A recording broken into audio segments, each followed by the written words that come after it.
Alright, ladies and gentlemen, hello and welcome back to another Hero House Reviews. Today we're looking at Neca's Slash from Turtles in Time. Now, obviously I've got the Leonardo and the Shredder figure who I've reviewed, and this guy uses the same basic body as Leonardo and basically every Neca Ninja Turtle that they've released.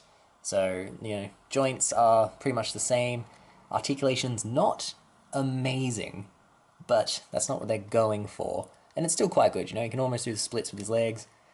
Got a single jointed bend in the elbow, but they're very, very stiff in some points.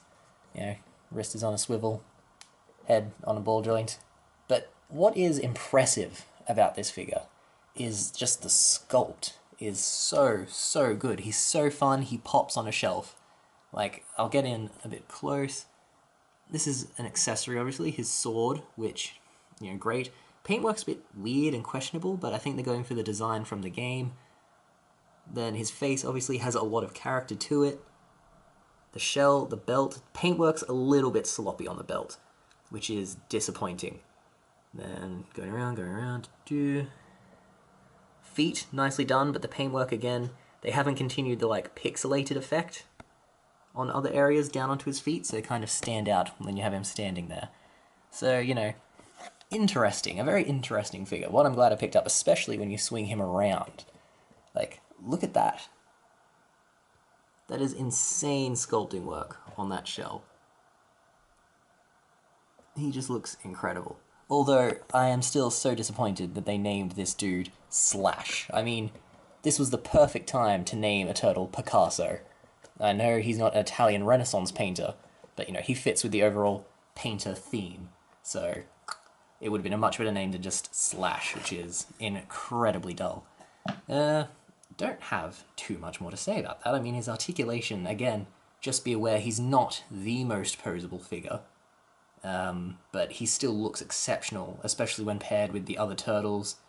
He comes, his only other accessory is this little grenade on his belt, which hooks onto his belt, then comes off, and then he can hold a grenade. Very self-explanatory.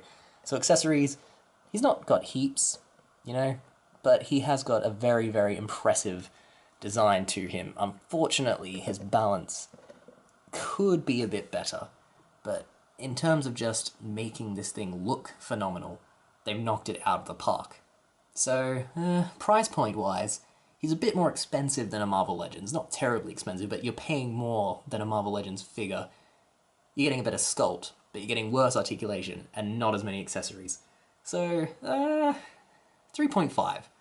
Yeah, 3.5. I mean, I absolutely love the design of this guy. Absolutely love it. And the paintwork is good, but I would rather a bit more bang for my buck with these NECA figures. But, sometimes in life we've got to accept these little things. And plus, it's not his fault he has a terrible name for what he is, but honestly, Picasso would have been so fitting. I mean, even look at those, funky, lopsided eyes. Just a magnificent, magnificent figure in terms of sculpt. So good. Yeah. Sadly, though, 3.5. They could have given us more for him, and his articulation kind of holds him back. Now I guess I'll show you some photos, and we'll wrap this up. One sec.